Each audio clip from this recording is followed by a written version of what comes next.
très très importante, c'est que là maintenant, vous êtes dans les années où vous êtes en train de devenir vous-même. Vous savez, quand vous voyez un champion du monde de course, ouais, et vous le voyez faire le 100 mètres en 9 secondes, en 8 secondes, ouais, vous croyez qu'il s'est levé ce matin, il a dit « Donnez-moi des baskets, je vais courir ». Non. Depuis l'âge de 7 ans, il fait de l'athlétisme. Alors si déjà pour courir comme un léopard, tu démarres à 7 ans, alors pour être une femme bien, ça démarre à quel âge?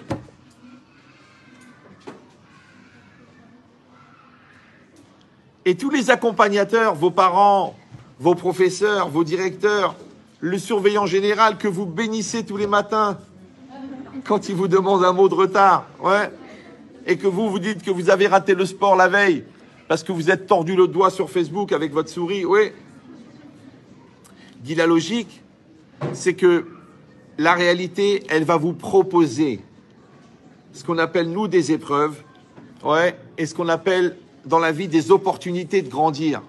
Maintenant, plus vous allez vous impliquer, plus vous allez grandir. Plus vous allez grandir, plus ça sera facile. C'est normal. Parce que si tu peux soulever 100 kilos, la valise de 20 kilos, tu vas la trouver légère. Si vous avez musclé votre patience, le gars qui va t'énerver, tu vas le trouver marrant.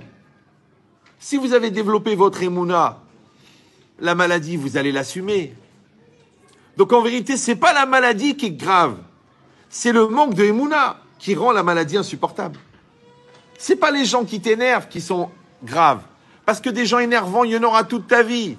Maintenant, le fait qu'ils soient énervés, c'est normal. C'est leur nature. Ouais. C'est comme si tu te demandes à un âne d'écrire un poème. Il peut pas, c'est un âne. Donc il va braire, ouais. Et toi, tu t'énerves, tu dis, ouais, il peut pas écrire un poème. Mais il peut pas écrire un poème. Combien de femmes, elles m'appellent, Ramel Chetri, je suis très déçu, mon mari, je lui dis, madame, on va pas perdre le temps. Ce que vous attendez de votre mari, il ne veut pas le faire ou il ne peut pas le faire. Ah non, il peut pas, il n'en est pas capable. Je dis alors, faut arrêter d'exiger d'une personne qui ne peut pas, pourquoi elle le fait pas? Vous savez comment ça s'appelle en français? L'exigence. L'exigence. Qu'est-ce qu'elle provoque, l'exigence? L'insatisfaction. L'insatisfaction, elle vient de quoi? Que tu n'es pas satisfaite. Pourquoi tu n'es pas satisfaite? Parce que tu n'es pas complet. Et quand tu n'es pas complet, tu sais ce que tu fais? Tu transfères tes manques chez l'autre. C'est-à-dire qu'il y a des gens qui divorcent parce qu'ils se sont créés une exigence sur l'autre qui, en fait, n'est que le transfert de leur manque à eux.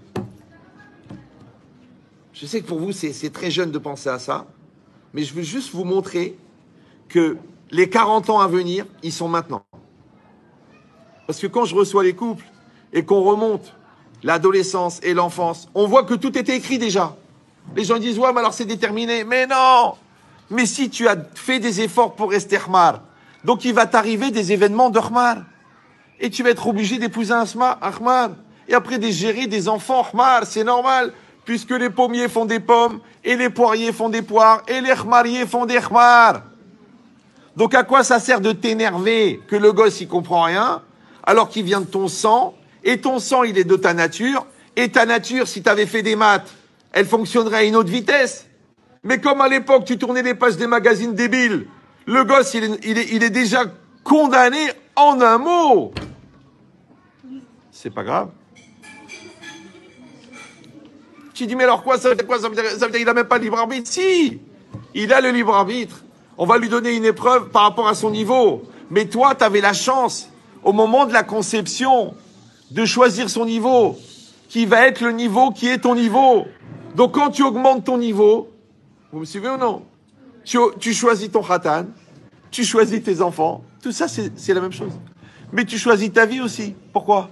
Parce que pourquoi on va te faire des épreuves? Pour que tu grandisses. Mais alors pourquoi tu fais le rattrapage en septembre? Parce que tu t'es planté en juin.